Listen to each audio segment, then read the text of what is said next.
পশ্চিমবঙ্গের উপকূল থেকে মঙ্গলবার নিম্নচাপ সরে গিয়ে বুধবার তা উত্তর ঝাড়খণ্ড ও সংলগ্ন দক্ষিণ বিহারে অবস্থান করছে।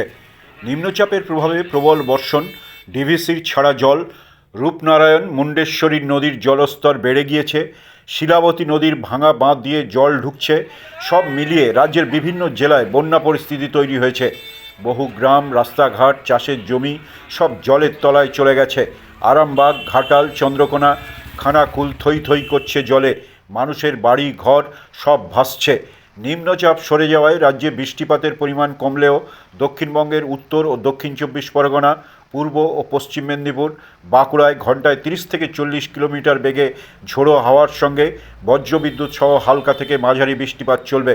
অন্য সব জেলাতেও বৃষ্টির পূর্বাভাস দিয়েছে আলিপুর আবহাওয়া দপ্তর। দক্ষিণবঙ্গের মতো উত্তরবঙ্গের সব জেলায় বজ্রবিদ্যুৎ সহ হালকা থেকে মাঝারি ঝড় বৃষ্টির সম্ভাবনা রয়েছে। ভারী বৃষ্টি হতে পারে দার্জিলিং, জলপাইগুড়ি, কালিম্পং, আলিপুরদুয়ার এবং উত্তর দিনাজপুরে। আজ বুধবার 16 জুলাই কলকাতা সহ পার্শ্ববর্তী অঞ্চলের তাপমাত্রা সর্বোচ্চ 31 ডিগ্রি সেলসিয়াস এবং সর্বনিম্ন 26 ডিগ্রি সেলসিয়াসের আশেপাশে থাকবে। আকাশ মেঘলা থাকবে।